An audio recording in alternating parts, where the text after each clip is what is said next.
birthday, Graham. Happy birthday. Thank you very And much. hello, So, I have a everyone. little award for you. 1 second.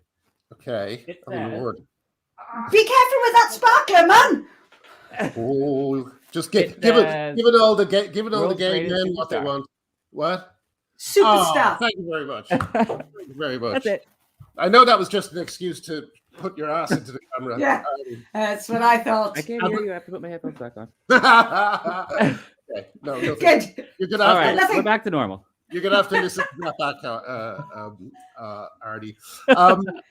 So listen, I had to call it what we've called it after yesterday. Like basically one of the interesting things about it being in this fight. Just get my Team Turf shirt in shot. One of the interesting things about this fight is how you will kind of every day is kind of exciting in a good and bad way because it's like, oh, who will totally get it, who will totally fail to get it, what good news will there be, what bad news will there be, will it be a day of 1 step forward, 2 steps back, or will it be and it seemed to me that yesterday was a day of like 10 steps forward. It felt like a massive shift. Yep. Let's recap. What happened yesterday? Yes. Okay. Well, I think probably the most important thing, which is kind of annoying in a way because it's to do with a man, but it is Bill Maher. Bill Maher coming in. Like, not only did he arrive, he didn't do that thing that we've been noticing about Jeremy Vine, which presumably he has to do because of BBC regulations. But Jeremy Vine is just pretending he doesn't know what's going on. And yesterday there was a meme about him that went, that had the same line he said, which was something like, "Excuse me for asking, but what's going on here?" Over shots of the moon landing and the Nuremberg rallies. Bill Maher didn't do that. Bill Maher skipped that part of the process. He went straight to, he gets it, he knows what's going on. Like, I think of the whole thing, I think there was only one complaint, which is the kind of his idea that it's all settled about the innate nature of... Yeah, he used the word innate one time, which is a minor tick, but that's almost like a stepping stone, Yes. Yeah.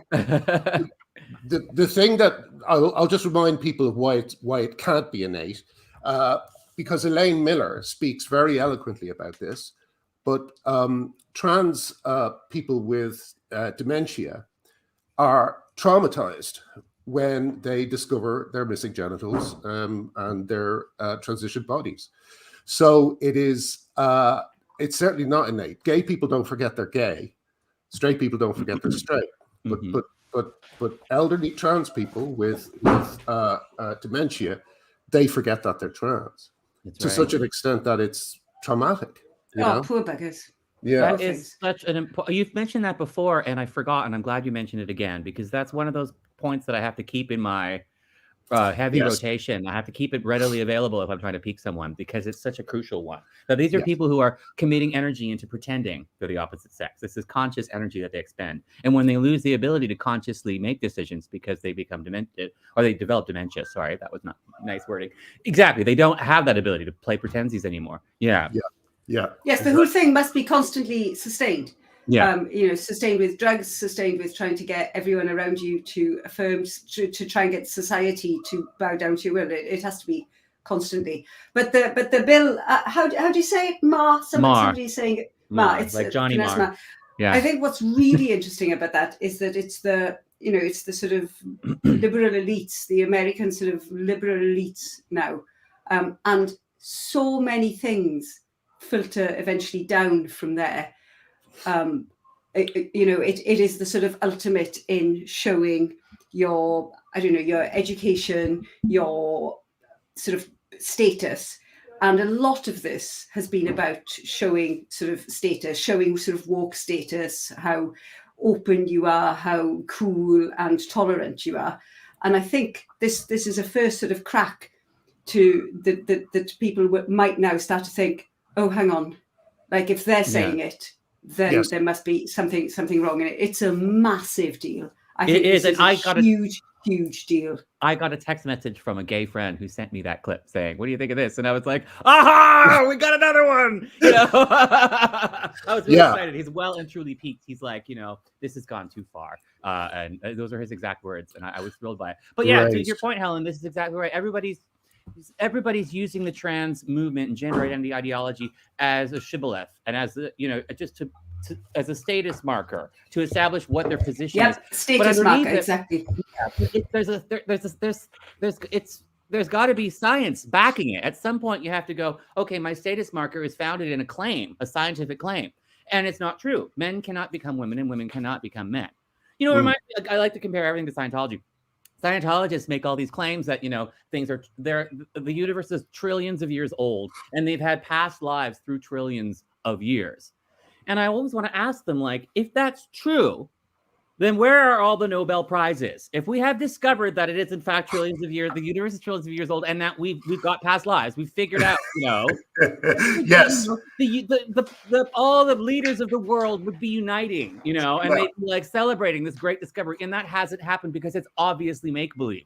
And it's the same thing. If we discovered that men can transform into women and biological sex doesn't exist, you know, Vladimir Putin and Joe Biden would be shaking hands and celebrating, and they'd be releasing doves into the air because this would be the biggest scientific discovery in the history of the universe. It's obviously not fucking true. You know what I mean? It's a scientific study that's been delivered by postmodernist sociologists and philosophers who are fucking trolls on Tumblr and 4chan. And trolls on Tumblr and 4chan. And the whole thing, and as the grievance studies hoax pointed out, the whole thing is built on a fake body of knowledge. These postmodernist lunatics are citing each other's work and creating a fake body of knowledge. Sort of, that's absolutely right. That's absolutely right. They call it idea laundering. It's very. I think one of the things we need to do when this is all over is trace some of these things back to their source. And one thing we really have to address is what they call, and I totally agree with this framing of it, corruption. It's academic corruption. And we can see how important it is to our lives because of the absolute chaos it's wreaking. These are really fringe ideas, and they're leaking down because they're trendy, as the word Bill Maher used, which I haven't heard in 20 years. But like they're trendy, and they're trickling down, not only to people in the same kind of what do you call it, fields, but they're trickling down to everyone. They're trickling down to teachers and to policemen, and it's fucking bollocks. Yesterday they marched with the trans flag through some unfortunate town. So Paisley, the trans flag is literally designed by a paedophile. You know, like who wrote a book. Who wants you to know this because he wrote a book about it. Look, I used to masturbate into my mother's underpants. I used to go then I joined the army because they always join the army. And then I was sneaking in this apartment building laundry room and stealing women's panties. You know, he's telling you this in his own book that he's trying to get you to buy. You know? And it's baby pink and baby blue. Baby blue. And you're like, how could you be more sort of gender polarized than this? Yeah. And Genevieve, who did the story on this, she points out that this flag is now hanging in front of embassies. I know, but you know what it reminds me of? You know, this is like PIE. PIE got a flag. Writ large. This is their flag, and they put it outside embassies. You know, like it is a very dangerous moment where we've seen it with the family sex show, we've seen it with the drag kids, we've seen it with drag queens in libraries. This is queer theory bursting out into the world like a horrible escaped chemical experiment from a university. You know, sorry, but it's changing. Well, it's changing. There's cracks appearing. Like Bill Maher going on TV and just saying it, and so many people, so many responses are, well, he's right though, he's right. It's, what can you say? It's like that letter. Did you see that letter that I think it's an Australian doctor wrote to his fellow doctors? If you haven't seen it, it's an amazing letter where he I did see it. Talks about, I think is it Catherine Deves, who got a lot of flack for saying, you know, Yes. they're mutilating and Yes. medicalizing kids. And he said, well, the reason that she said this is because they're mutilating and medicalizing kids for life. And it's incredibly hard-hitting. It's really well written, hard-hitting, very well written, very well laid out. It makes an excellent case. And I think, you know, if people are sitting up and taking notice. Who was that bloke that was on Twitter today saying, I don't need permission from feminists to talk about this? He went on Tucker Carlson, I think, I don't need permission from feminists to talk about this. I'm just curious about it. And we're like, you know, the reason that you're talking about it is because we've been raising the issue up to you. You know, without the awareness raising that people had been doing, you wouldn't have seen it. But they are finally seeing it. It is happening. You know, the kids thing. It wasn't the women. It wasn't the sports. It was the kids. And it's happening. And sorry I guess because of my birthday, I'm not going to apologize. But the big thing I think is not only is like, well, here's a kind of, it's hard to, this is a hard one to tease out, but I'll try. But basically, we had another Festin moment this week. Do you remember we used to talk about Festin moments? Yeah, Festin's that movie called, I think it's called The Celebration in English. It was the Dogma 95 Danish art film. Yeah. That's it. And it was about a young man who goes to the kind of his father's celebrations of his 70th birthday or something. And the young man reveals at the dinner that the father used to abuse him and his sister when they were very, very young kids. Right. Sorry to go through this is just for people who didn't see our early episodes. But the thing that happens in the film, and the reason I think it's one of the greatest films ever made, it's one of the best, it's the best premise, it's just brilliant. The brilliant thing that happens in the film is that people don't quite take it in. They hear it, and then for some reason, the kind of jolliness of the celebration and the kind of the day that's in it, people just go back to drinking and acting like it didn't happen. And people have quiet words with the guy and they say, you got to stop saying that. Don't say that again. And he keeps trying to get it out and it just won't take. And in the end, something brilliant happens and it's just a brilliant film. But we have all these things called Festin. We used to talk about Festin moments that are so big and so extraordinary. You would think everyone would put their fucking knives and forks down and listen for a second. And I think the biggest one recently is Genevieve Gluck's new story about the eunuch archives. We have WPATH, which for years has been seen as the gold standard for trans healthcare in the world. WPATH linking to a website that features a so-called fiction section that's basically porn, and 40% of that is child porn. And 40% of that is not only child porn, it's child porn about castrating little boys and putting them on puberty blockers, right?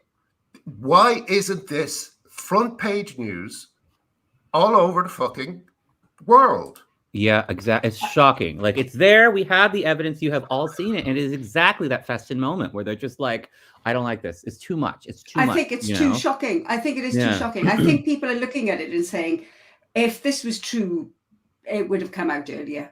You know, I mean, it will, you know, it's there now. The evidence is there. People will slowly take note of it, I suspect. Yes. Because it is there. You know, there's a trend. Yeah, it's like a crowd. But right now, like a crowd mentality where, like, if everybody isn't in shock, then you shouldn't be in shock. People react to things based on how other people react to things, how they should react to things. And if there's a stone cold silence over something as shocking as this, you don't want to be the first one to stand up and say, what the fuck? Because there's something you're thinking, they're doubting your own shock. No, you're like, it's a conspiracy theory, you think. Yeah, I'm not sure. And I don't want to be the one that who has fallen for a conspiracy theory, which is why the Bill Maher thing is really, really important.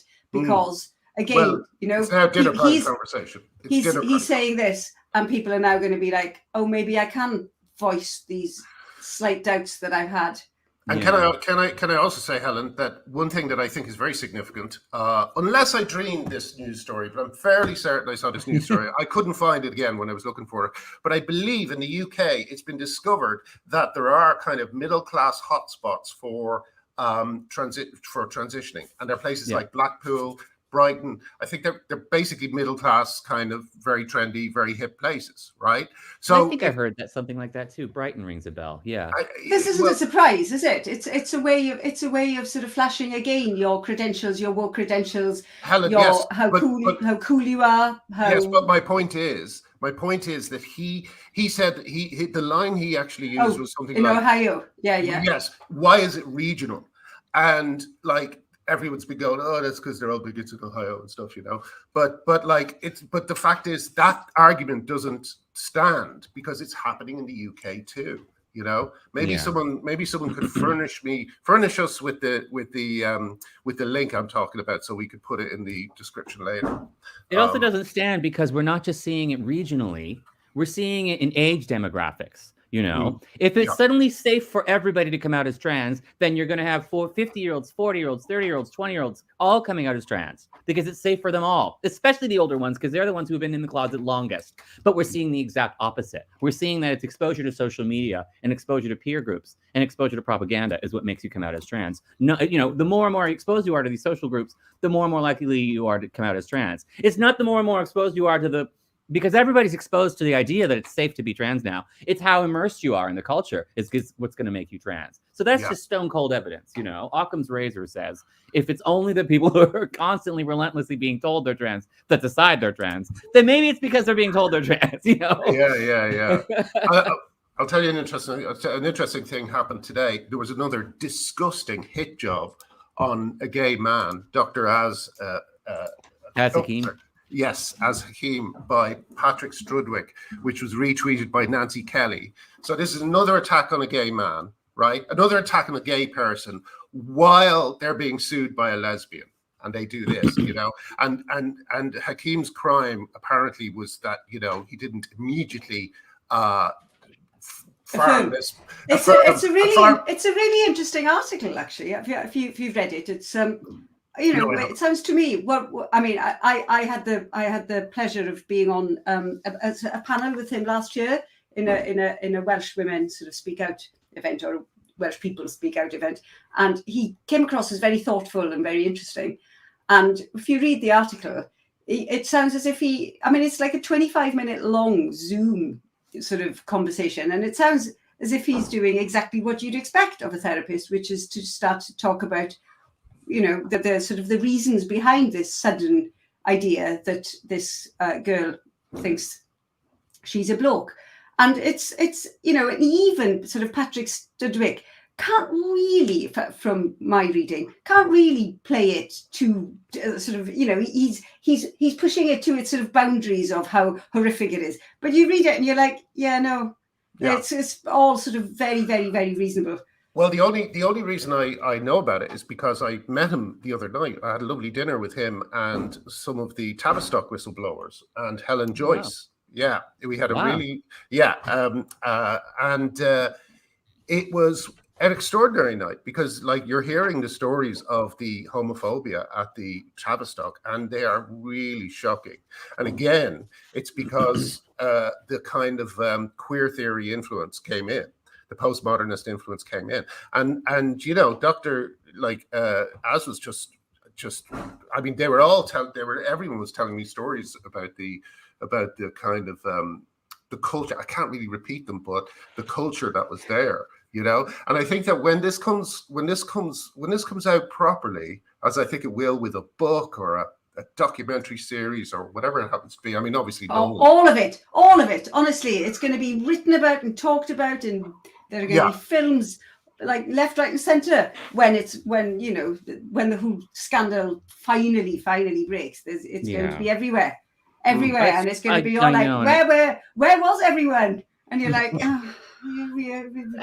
kind of reminds me of the crypto bubble a little bit in some ways, in that it's like postmodernism, this sort of, you know, sex is biological and tangible, and so is like fiat currency, but let's invent on the internet some kind of like postmodern created one. You know, the only reason anybody invests in crypto is because they think it's going to go up in value. Nobody really uses it for anything except for buying drugs online, you know. I know that's all it's good for. Yeah, I don't know. They won't accept it at the local newsagent. So it's really only good for my heroin deliveries. But that means it's all a circular. Everybody's in it because everyone else is in it. It's real because everybody believes it's real. It's sort of self-made, just like trans. Yeah, and then once there's a sudden pressure on things, suddenly there's an economic crisis going on because of a little country called Ukraine. You know, everybody's suddenly like, wait a minute, this is a risky investment. This is a bet. This isn't, you know. So now everybody's scrambling away from it. And then there's the madness of NFTs, where you're literally just, it's like currency in a video game is only good in the video game. It's made up currency. And NFTs are like, you have the rights to this artwork only in the video game of the NFT world, but it doesn't have any real meaning, you know? Wow. Yeah. It's all invented. And it's like people are doing that with sex too, because we're all online in the virtual world. We're just creating virtual everything, virtual currency, virtual sexes. It's famously like, you know, it's known that this generation is the generation that talks the most about sex and has the least of it, you know? Yeah, it's like I saw the march again, looking at that march today, you know, there's just something so joyless about it. The colors, it looks like, do you know what it looks like? It looks like a pride march that's been rained on.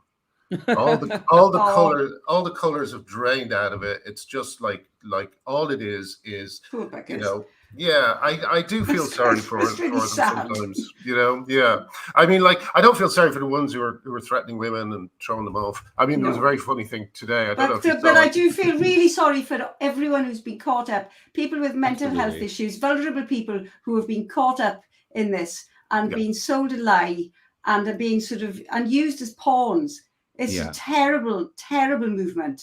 Yes, really cruel. I have such sympathy for these people, even when they, you know, it's again, to use the Scientology analogy, really hammer it home. You're angry at them when they're in it because they're doing bad things and lashing out at people who criticize Scientology, but they're victims too, you know. And when they get out of it, they do have to do some atoning. They have some atonement to do, but they're victims too, and we have to understand that it's tragic. It's tragic to get roped into this, you know. Yeah. Well, like something this big. I mean, it's still. I saw something that just took my breath away today, which was a comedian friend who used to be a friend, but I really admire his comedy. A guy called Tim Heidecker. You know, he does a thing, Tim and Eric, that I've always loved. It's really kind of almost avant-garde comedy, but it's really sharp and just brilliantly done. And I remember when I was getting into this, I didn't know what Tim's position was, but I knew what Michael Ian Black's position was, because I said to Michael Ian Black in one of the many occasions where I thought, oh well, once he hears this, he'll change his mind, you know. Nope. And I said to him, Michael, young girls are wearing binders, you know, they're wearing binders. Like, you know, I genuinely thought that alone would convince him. And he said something like, Graham, the kids are working something out. So it's this kind of hippie thing. If the kids know what they're at, man, you know, because these guys want to be friends with their kids, and their kids believe all this nonsense. But what was really disappointing was seeing Tim Heidecker join in on it. And he said, referring to Dave Chappelle, he said, don't worry, on my turn, there'll be no anti-trans weirdos turning up. You know, so you got two white men who are kind of participating in the attempted cancelling of Dave Chappelle because he tells jokes about other white men, except they're white men who happen to wear women's clothes. I mean, you know, I just can't believe there's been 5 years and Tim doesn't see what he's doing. I wonder what Tim's going to have to say about the eunuch fetish child pornography, for God's sake, you know? Yeah. That's being pushed by the goddamn World Professional Association for Transgender Health. You know, people get into it, and they've put their name behind it, and then it's really difficult for them to retreat. Yeah. I mean, if people could be, you know, a little bit more, I don't know, if we allowed as a society people to be a bit more humble, it's possible that people would feel that they could retreat. But you know, you've got people who are just escalating to all fuck. I mean, look at Owen Jones, for Christ's sake. I mean, he's literally tweeting and when I say literally, to literally 1 million people, asking them, like, Who's this schoolgirl? Yeah. I mean, Okay, let's explain this one. Let's explain this. Yeah, go on. Okay, so last week, a shocking story in the Times about a schoolgirl who, believed that sex exists, doesn't want people to call her fucking birthing person or whatever the hell it is, and said so during a visit by someone from the House of Lords. I suspect a baroness. Ruth Hunt, possibly, but maybe not. But anyway, she stood up and very bravely spoke up for her rights, for her sex-based rights, and was surrounded by 60 young girls later who spat at her. And now she can't go back to the school. She's doing her A-levels at home and stuff like this, And Owen Jones, I think possibly maybe the only man in the world who would do this. Owen Jones, his response is, let's get the girl. Let's get the fucking girl. He's not the only man in the world who would do this. This is one of the problems that women have always had in the world is let's get the girl. Helen, I would say maybe publicly, maybe the only publicly as a journalist, you're like, oh, Jesus. I haven't seen, usually you see horrible things floating up from most of the kind of people that these idiots hang out with, like Kirsty and Katie Montgomery and stuff. But I haven't even seen them go for it, I'm sure they have. But I just find it so extraordinary that someone who is actually someone's calling me, oh my God, no, I'm on the show. I'm going to say I'm on the show. But someone, sorry, you're going to have to remind me what I was talking about in a sec. Not even those twits on Twitter would go so far. Oh yeah, no, I'm going to say someone with a newspaper, a job in a major national newspaper, right? And not only that, but his editor, Kath Viner, is going, yeah, that's fine, whatever. These people, these fucking wokesters, they need to be destroyed. They are an absolute poison. A poison in this society. If we do this, like I always felt, and people, I don't want to start a fight about Tony Blair. Okay, my decisions, my feelings about Tony Blair have changed a lot down the years. I don't want to go into who did what and why he did it and all that sort of thing. But I will say this one thing: the Iraq War, that was the first lie, the first big lie that wasn't punished. Yeah, it was just not punished. And I think that I just think Blair was kind of caught up in it and being very naive about the nature of the American administration. But that lie should have been punished in some way. It should have been said, no, you shouldn't have done that. Someone should have said, I don't know, maybe you should have had a what does Tony Blair have, medals or something? Like maybe he should have a medal taken away or a title or whatever. I don't know, but something should have happened. And since then, in all the people who I used to fight with when I was opposing the Iraq War, rather than looking at that tactic and saying that's a bad tactic, we shouldn't do that, they're all adopting it. They just think they can say anything about anyone. They think they can bully a young girl and there will be no repercussions. And the terrible thing is they're right. Kath Viner will never move Owen Jones because she's so frightened of the kind of woke base that Guardian has.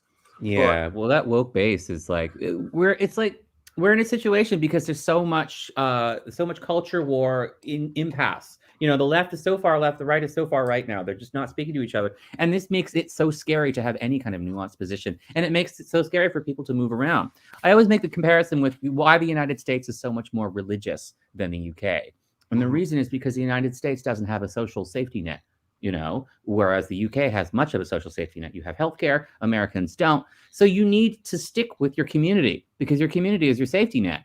So you have to have a church and you have to have a belief. That's a really interesting point. Yeah, there's a sort of economic reason why the United States is so much more religious. And even if you lose your religion, you have to keep your mouth shut and keep your head down and keep going to church. Or you could lose your life. You could be excommunicated from your town and you would have no support of any kind. So there's that deep fear of falling through the net or falling off the tightrope in the United States that keeps people very religious. And that's going on in our politics right now. And that the left and there's so much, like Trumpism and stuff is, I know that somebody's going to jump up and defend Trump in the comments, but I unabashedly, I think he's a monster. But, that's scary. And that means people on the left don't have room for nuance. They lock in and they tighten down and they go into lockstep. And the same thing is it's a feedback loop, because then people on the right start doing the same thing. And it's very hard to be people like us, who I would identify as anti-authoritarian and as, independent critical thinkers, capable of evaluating everything on its own terms and not just following our crowds. That's rarer and rarer every day, And I'll tell you something else that's kind of happening, and someone kind of alludes to it here. I think I just saw this. Someone just said this. When did the right change? The left has moved extreme left, which is the basis of that Chris Wright drawing graphic. Colin Wright. Colin Wright. But I think something interesting is happening to the right as well at the moment. I mean, the right. Here's something that should scare people. If they really, really do think that the right are evil and out to destroy the world and blah, blah, blah, blah, blah. The right are looking a lot more central at the moment, because they are just arguing things that are obviously true. In terms of culture war stuff, in terms of like supporting the invasion of Ukraine and stuff, not so much. Or in fact, abortion. Or abortion. But I guess my point is that's kind of what I'm saying. I'm kind of saying, like, sometimes you will, like Tim Pool, for instance. Tim Pool did a great thing. He's a libertarian podcast host. He gave he raised money or gave some of his own money to the woman who came second to a male skateboarder. That's, something like that. Yes, Brilliant. that was very good. Mm-hmm. That was a very good thing to do. But a few weeks previously, he's talking about late-term abortions as if and it's like, wait a second, late-term abortions happen because of, often because of because of extreme medical events. I mean, exactly. That's it. So to have him so clueless on one end and so clued in on the other, you kind of remember, well, the right can't be trusted either. You have to kind of no. Yeah. You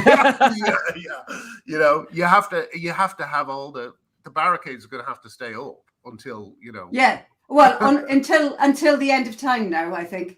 I mean, I think if this has taught me anything, it's you can never let down your guard ever again.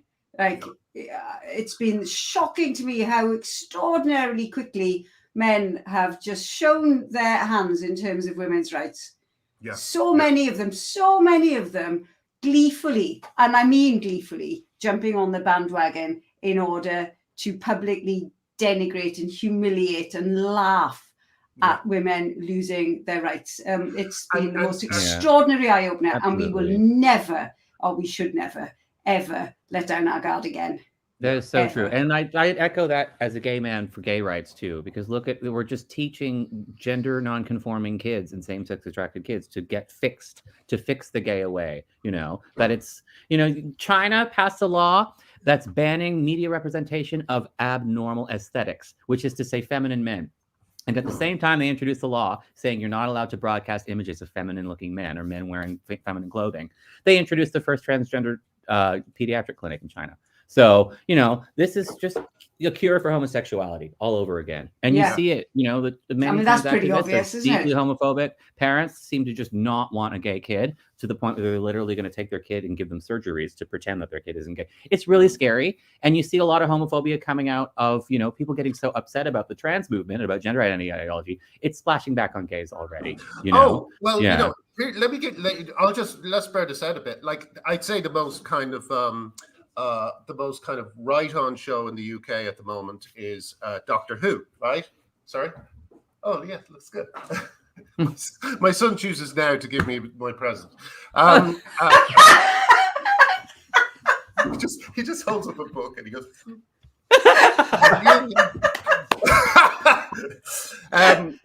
that will have destroyed what I was about to... Yeah, no, I know what I was saying.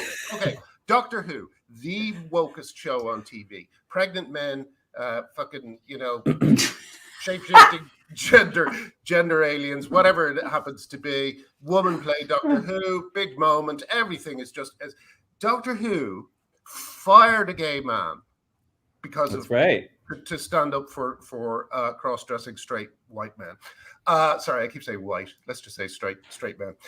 They usually are, though, but yeah. Yeah, I Because know. it's a privilege thing, but yeah. Exactly. But go on, sorry. It is privilege, yeah. And we should talk about the Lord who got into the House of Lords, who that title thing is very funny. But and also the other victim of this whole movement was James Dreyfus. James Dreyfus. James Oh, Dreyfus, yeah. who was I was just talking about this last night because didn't they just announce? Sorry, go on. Yeah. Well, I'll just quickly end the story. He basically did a thing where he played the Master on radio. The Master is Doctor Who's archenemy. And he played the Master. And when they brought out the tape of it, there was a company called Big Finish. When Big Finish brought out the tapes, they included every single person who'd ever played the Master on it, but not him, not Dreyfus. They left his name off the credits, I mean, it's astonishing, isn't it? Despicable. Yeah. It's despicable. It's homophobia. It's essentially homophobia. You're saying that because these gay men don't believe that, young women who cut their breasts off have actually miraculously turned into men, then you are no longer allowed to work on Doctor Who. It's almost an attempt to completely airbrush him out. Yes. Of the history of Doctor Who is really quite a shocking move. Oh, the shocking aspect is how little it takes for these corporate people like Big Finish, to just immediately capitulate and to do the bidding of these lunatics. Yes, it sounds like an episode of Doctor Who. Like we've stepped into a parallel future, timey-wimey, and suddenly James Dreyfus no longer exists. Oh, yeah. Yes, well, yes. Yeah. That would be a good Black Mirror. A world. I'm not in Cardiff. Black Mirror. There's another show that I don't see Charlie Brooker talking about this. Where's the episode talking about the effects of gender ideology 20 years into the future? No, and the opposite. The Black Mirror had an episode about trans, a trans metaphor episode, where the two guys play the video game and the guy chooses the female avatar in the game and they play together, but then they realize, and it's like a fighting game, but then they realize they wanna fuck each other, but they want to fuck each other. One of them has to be virtually a woman. Okay. And then the guy who's married to a woman, she lets him once a year go into the virtual video game and fuck his best friend who's dressed as a woman in the video game. That's an episode of Black Mirror. So he's like, okay, autogynephilia. Okay. Yeah. Well, he has. That's like a story that you read on Twitter every other day. Yeah. That's like Katie Montgomery's diary. No, sorry, only joking, Katie. But to Doctor Who, didn't they just announce that there's the companion is going to be trans? It's going to be something like Black that. woman, Doctor Who, and the companion is going to be trans. I mean, this is Russell T Davies, of course. Yeah. Of course, this is Russell T. Of course. Of course, it's Russell T Davies' standard, isn't it? If he could remove women from what happened during AIDS, then he can remove women from Doctor Who. I'm worried about all the Graham. That's entirely true.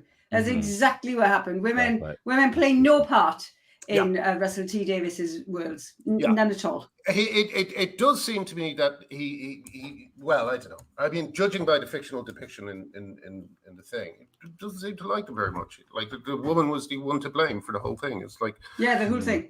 It's your fault. All your fault. All your fault. All your fault. All your fault. Let's kind of get it. Let's because this is a funny one. Okay, well, let's do the. I want to talk about the breastfeeding. Oh, breastfeeding. Yes, okay. Oh, well, that's so grim. Can we not do a no? But I want to talk about it. Let's very quickly. I want to talk about it in terms of the Green Party. So I don't know. They have now deleted. There's a Twitter account called Green Party Elect who said that they are going to investigate. How do you pronounce it? Shah Ali. They're going to investigate him because of his sort of stance on the trans movement.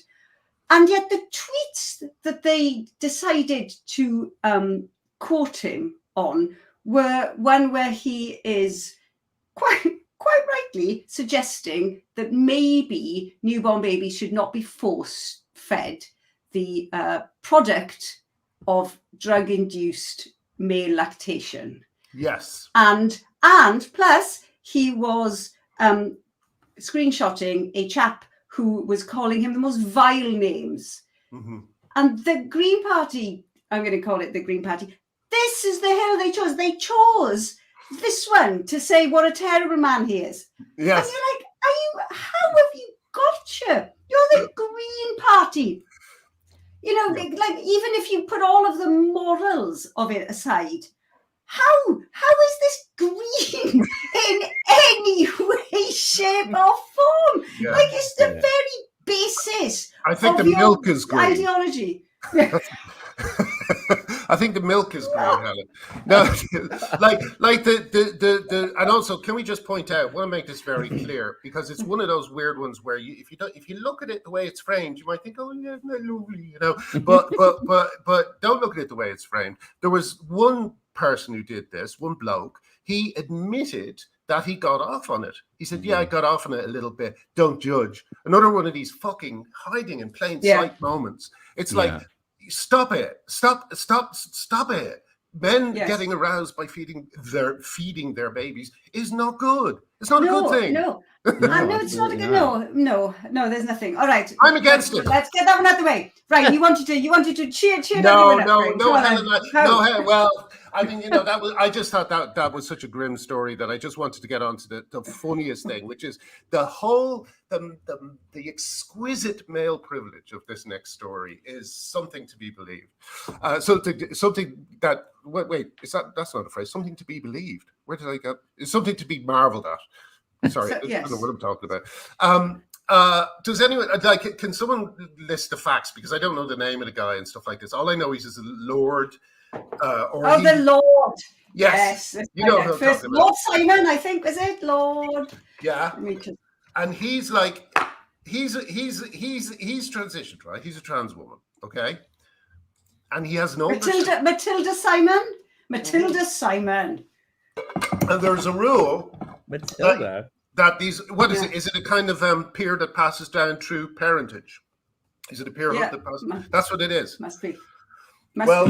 There's a rule. It's the Telegraph. I can't read it. That only men can do this, right? But he's a woman now, of course, because he's transitioned. But do you know what he's going to do? He's going to take a great step for trans people, and he's going to accept it anyway. He's going to accept it anyway. You know. Fair play, yeah. So not only does he get to run around in a skirt and lipstick and go into women's toilets and do whatever he wants, he also gets to take peerages that aren't available to women. Yeah. Just like, it's insane. It's insane. It's just like the Freemasons did this. They said, you know, most Freemason lodges won't allow women. And then they're like, but then these men want to claim that they're women, and they're like, oh, we can kill two birds with one stone. We're welcoming trans people into our masonry, and we're welcoming women finally, as long as they're women, you know? So the only women who are allowed into the Mason lodges are the male ones who aren't women at all. They actually write it into the GRA? I mean, I think they considered this because it was you know, peers who were debating it. I think that they thought, oh, hang on, but how can the men keep their privileges? I think that they actually wrote it in and at keep the the time. women out. The GRA is hilarious. You know, as a non-British person, you read through the GRA and its obsession with peerages and lineages and all this. Like, it's just like, oh my god, like what the hell is going on over there? But it's just so obsessed with like how they're basically trying to say when you change sex, you don't really change sex for the purposes of peerages. Women aren't going to get what men are entitled to, and men aren't going to lose what they're entitled to. You know, and they use all this weird roundabout language, like, you know, because a man is now a woman, but really has the privileges of a man still. And a woman is now a man, but no way in hell is she going to jump the line. You know, it's ridiculous. Yeah. Sorry, this is kind of off point, but it reminds me of when you see the way trans rights activists and kind of captured newspapers report these things. It's always, a trans girl has been stopped from playing sports. That poor trans girl, you know? And it's like some bloke, you know, who's put on a bit of lipstick, like the one who won the surfing championship. You know, he looks like they all look like Bob. That was quite astonishing, wasn't it? I mean, because he was actually a good-looking bloke, I think. Yeah, you know, in that sort of Patrick Swayze in Point Break type way. Yeah, that's what he looked like. Yeah. But it has. Well, which is it? Does he look like Killer Bob from Twin Peaks, or does he look like Sexy Patrick Swayze? I'm confused. Well, it depends. Depends whose lens you're looking at it through. Exactly. I think if you put a bit of lipstick on Patrick Swayze and had him telling everyone he was a woman, he would look like this guy, definitely. But he would also look like Bob from Twin Peaks. Well, I'll tell you what, he gives you. Oh, anyway, but it's. I mean, I just don't. Let's forget about the fact that everybody's just allowing this to happen and pretending it's not happening. Let's move past that for a second. But like, don't you find these people extraordinary? I'd love to do a documentary on them. Like, why would someone be so like explicitly and openly dishonest? Like, everyone knows he's taking the piss. Why don't you do it? Oh, I've done it before. I've done it before. I did it when I joined the lesbian dating app. But no one, everyone, oh, he's making fun of trans people. How the fuck is this surfer dude not making fun of trans people? Yeah. He's got long hair and lipstick on, and he's taken a woman's award. Yeah, but gleefully, and the reporting around it. I mean, I know Australia is still, popular theory has it that Australia really is still quite misogynistic. But I was still quite shocked at the reporting around it, the jubilation, the celebration. I mean, although it's always the same as well. It is jubilant, isn't it? It's always a trans jubilance. Girl. A miraculous trans girl has won a competition. Mm-hmm. A competition that there was physically, outmatches everyone all his competitors. I think Riot Girl has it right here. It is because they can. Because they can. Yeah. That's right. Yeah, because they can. Yeah. And there's a real streak of somebody asked a question on a forum I was on recently, and they said, why is it that these men who want so badly to say that they're women hate women so much? How can you hate the thing you want to be so much? And I thought of, in philosophy, there's something called mind-body dualism, the idea that your soul is separate from your body. And I think this is what's going on, is that a lot of men are really preoccupied with women's bodies. They're preoccupied with female bodies, but they don't like female souls so much. They don't like the women who inhabit their own bodies. They don't like women as people. They're misogynists, but they like their bodies. So the idea of taking your body and taking a woman's body, claiming that your body is woman's, is controlling the body of the woman. But then, so the ideal woman to be is a male soul in a female body. And the idea, but you don't want to have one of those of your own. You want to have a female soul to control. Well, there was a frightening. Somebody put a really frightening screenshot of a Reddit group up where there was a bloke who identifies as trans saying that he's got a female co-worker who is sort of perfect, really beautiful, sort of Asian and slim and lovely and kind and nice, and everyone likes her. And he said, and I really, really hate her. I hate her. I absolutely loathe her because she is everything that I want to be. And it makes me so angry and so furious. And you're like, he sounds dangerous. He said, I want to wear her. He literally said, I want to wear her. It was awful. Oh my God. He said that? Like, cue Goodbye Horses from Silence of the Lambs. Really frightening. I know this is a theory you guys heard before, but I'll just trot it out one last time. This is my birthday. But like I always think that CCTV came along and serial killers went away, right? Because how could you be a serial killer during a time of CCTV? It's like every single time you're trying to buy rope or twisty ties. You can't, you're filmed, you're on camera doing it. Okay. So I think, we haven't heard much. You hear a lot of opportunistic murders, but you don't hear so much about serial killers anymore. So here's my theory, right? They can now, all these people who are ready to do it or not ready to do it, or somewhere on the spectrum between, or will never do it, just like reading about it, just like thinking about it. All those people have connected with each other on the internet. Mm-hmm. And they are doing things like they are getting Meghan Murphy thrown off Twitter. They're getting the feminists. The thing that scares them more than anything is feminists talking to each other. because as we know, Jimmy Savile hated the older nurses more than anyone. That's why because they knew, and all these people are able to connect and link up and swap ideas and swap argument points and say things like, you're denying my right to exist. You're arguing that trans people don't exist. You're bigoted against this. You're this against that. They're able to kind of create a firewall that means that they are protected, So, so that's kind of like my theory of the internet. I think that basically these, and when you read about the eunuch archives, that is the best example I can think of, right? Because here's a whole website devoted to a completely niche, grotesque, and 40% pedophilic fetish. And 3 of the people involved are major kind of scholars into gender identity. Genevieve actually found out their names. And they're writing these stories, and they're all about castrating. It's horrible. Young boys. And the thing is, I remember there's a trans activist in Ireland called Dirty City Bird. And Dirty City Bird... Why? I know. But Dirty City Bird once tweeted, again, totally open. This is all in the open, the way Jimmy Savile was doing it in the open. He tweeted, I must tell you, when I have time, of the backwoods orchiectomy clinic I ran for a while. Oh, I saw that. Right, yeah. I saw that.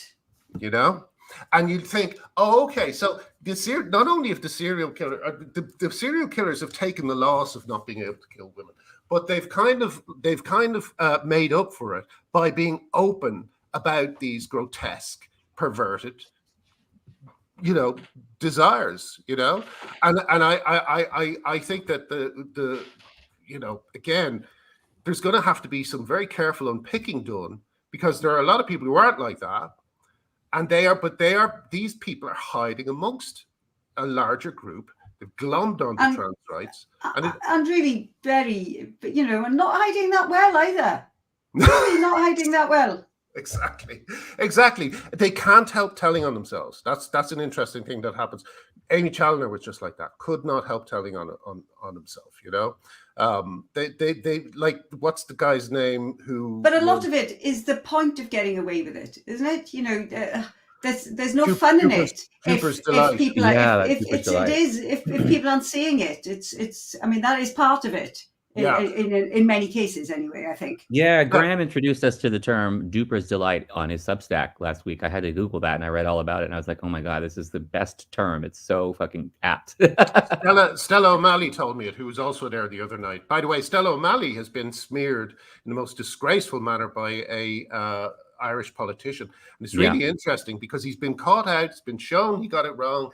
It's been, and he will not say anything about it. Again, he's just like Owen Jones. He's just going to keep going and just hope he gets through it, But anyway, sorry, what was I just about to talk about? There was something I was just about to go into. I derailed myself. Like you often do, Graham. It's your birthday. You can derail all you want. But it was important. What was I talking about? It was something to do with you were talking about Stella O'Malley and the Irish smearing.